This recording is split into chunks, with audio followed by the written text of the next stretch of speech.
Hey there, duelists!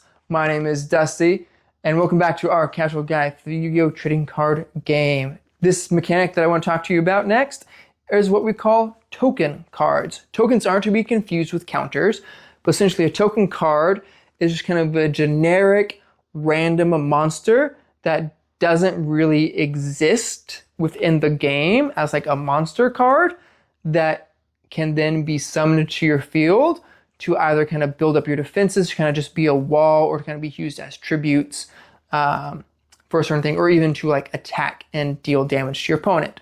So Scapegoat, for example, is a spell card that summons 4 goat tokens that can't be used for a tribute summon. They're just kind of there to kind of act as a wall to kind of stall out your opponent and give you time to like build things. There are cards out there that summon a token card that can then be used to like attack, or can be tributed, or can be used as part of a synchro summon. It just depends on what that token is and how it's summoned. The Mecha Phantom Beasts, I think is the archetype. There are a bunch of planes. They also require or are built kind of around summoning tokens. And then there is another archetype out there, or kind of related cards that's built around the summoning of an Adventurer token, which is kind of just a generic card that is kind of summoned to your field. To represent a token physically, if you're playing the card game physically in person, like at a tournament or at a match, or just with your friends, you cannot use any type of piece of paper or like a blank sleeve to represent that token. I also know that you could buy blank cards that you can then draw on it, that way you can keep track of that monster's like attack points or defense points if you're using tokens. If you're playing it online through Master Duel or Duel Links, it will create the token for you, so you don't have to worry about like adding a token to your repertoire and then playing it. That's kind of just built into your mechanics.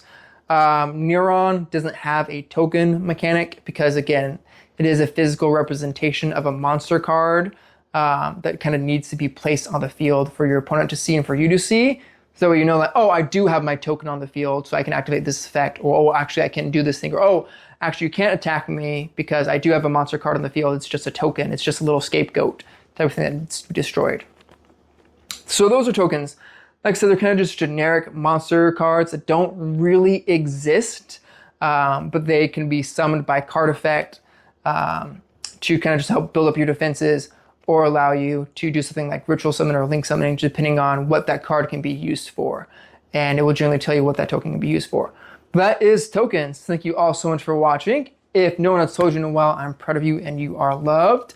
Keep on rocking, rock stars. Love ya. Mwah.